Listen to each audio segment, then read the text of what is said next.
الله رب محمد صلى عليه وسلم نحن عباد محمد.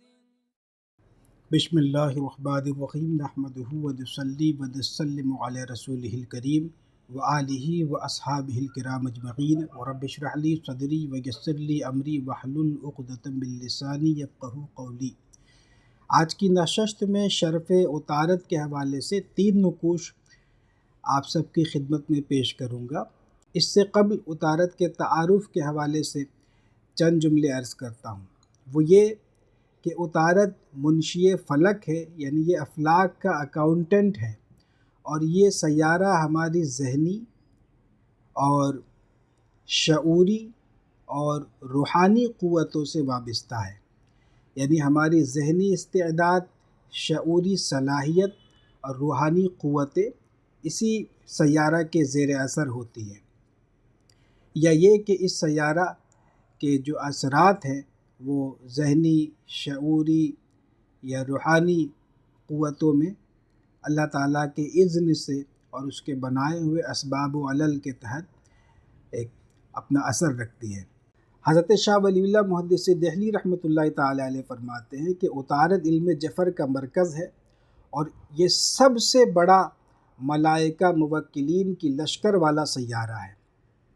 سب سے بڑا، یعنی سب سے بڑا لشکر ملائکہ موکلین کا اسی سیارے کے پاس ہے. فرماتے ہیں کہ اس کی وجہ یہ ہے کہ اس میں قوت ہوائیہ ہے. عنصر ہوا ہی وہ عنصر ہے جس سے ملائکہ سفلیہ ارضیہ کی تکوین ہوتی ہے. پھر فرماتے ہیں کہ چونکہ اللہ تبارک و تعالیٰ کی حکمت کا یہ تقاضا ہے کہ ملائکہ موکلین بکثرت پائے جائیں، اور پھر ان کے نفوس میں یہ الہام ہو کہ وہ اعداد و حروف اور وضع اور افکار وغیرہ کی خدمت انجام دیں. تو عطارد کے تعلق سے، عطارد کی کارکردگی کے حوالے سے اور عطارد کے تعارف کے حوالے سے یہ چند باتیں شاہ ولی اللہ محدث دہلوی کی زبانی جو ہم نے آپ کو یہ بتائی، میں سمجھتا ہوں کہ اس سے زیادہ اوتھینٹک اور مستند بات اور کیا ہوگی.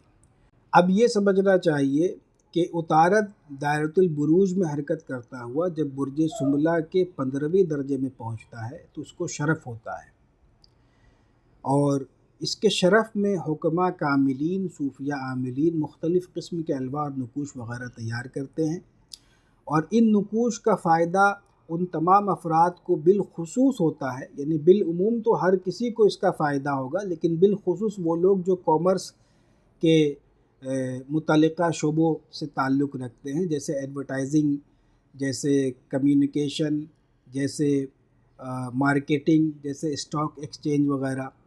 اسی طریقے سے یہ ذہنی ترقی، فہم و ادراک کی قوت میں اضافے، امتحانات میں کامیابی، اسی طریقے سے ہر قسم کے ذہنی امراض، ڈپریشن، انزائٹی وغیرہ سے نجات حاصل کرنے کے لیے، قرض کی ادائیگی کے لیے اسباب قدرت کا مہیا ہونا، اور یہ کہ غیب سے سامان ہو جانا، بچوں کا دل پڑھائی میں لگنا وغیرہ وغیرہ. تو یہ جیسے ہم نے ایک مضمون بھی اس کا ہم نے آنن فانن میں آج صبح ہی اس کو لکھ لیا، اور اس کو اپنی ویب سائٹ پر اپلوڈ بھی کرا دوں گا. آپ وہاں بھی جا کر کے اس کو پڑھ سکتے ہیں، کیونکہ یہ 3 نقوش ہے. یہاں پر میں دکھاؤں گا، یہاں بھی دیکھ لیں گے آپ، ایسے اس کو لکھنا ہے، لیکن باقاعدہ ویب سائٹ پر بھی ہوگا، وہاں بھی جا کر کے آپ وہاں سے بھی جیسے دیکھ کر کے بآسانی آپ لکھ سکتے ہیں. اور ہمارے یہاں بے فضلی تعالیٰ اس کے شرف میں خاص نقش جو فقیر کا مستخرجہ ہوتا ہے، خاص شرف عطارد کا باموکل نقش مدور، بڑا جامع نقش وہ تیار ہوگا. تو وہ زیادہ نہیں بن پائے کیونکہ اس کی 3 ساعتیں ہی ہوں گی.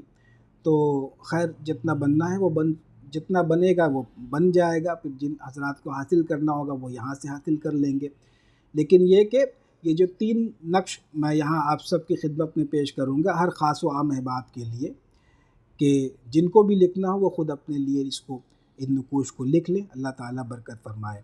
وقت اس کا سمجھ لیں، آج کا دن گزار کر 24 ستمبر کا دن گزار کر کے رات 12 بجے کے بعد 25 ستمبر، تو رات 12 بجے کے بعد 25 ستمبر کو رات 1:40 میں اس کا وقت شروع ہوگا، اور پھر 25 ستمبر رات 8:10 تک اس کا وقت رہے گا. تو اس درمیان میں عطارد کی 3 ساعتیں آپ کو ملیں گی۔ ایک فجر کی نماز کے بعد یعنی طلوع آفتاب سے پہلے، طلوع آفتاب سے پہلے ایک عطارد کے ساتھ ہوگی، پھر ایک دن میں ہوگی جو تقریباً ظہر کے وقت کے آس پاس، پھر اس کے بعد شام کے وقت غروب آفتاب کے بعد جو ہے وہ جو دوسری ساعت ہوگی وہ عطارد کے ساتھ ہوگی۔ تو یہ 3 ساعتیں ہیں، ان میں آپ یہ نقوش لکھ لیں گے۔ یہ 3 نقوش ہیں اور ان میں سے 2 فقیر کا مستخرجہ ہے، ایک نقش وہ ابجد والا ہے، اس میں کچھ ہم نے تصرف بھی کیا، وہ تصرف شدہ ہے۔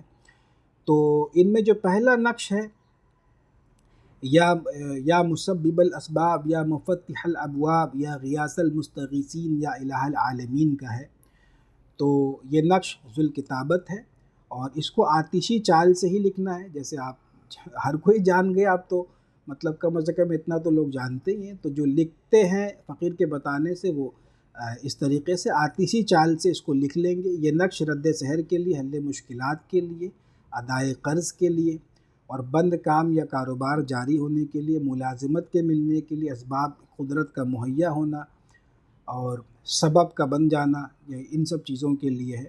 تو اس کو لکھ کر کے استعمال میں لائیں، اپنے پاس رکھیں یا گلے میں ڈالیں، ہرے کپڑے میں سل کر کے یا بازو پہ باندھ لیں یا جیب میں رکھے رہیں، اس طریقے سے اس کو استعمال میں لا سکتے ہیں۔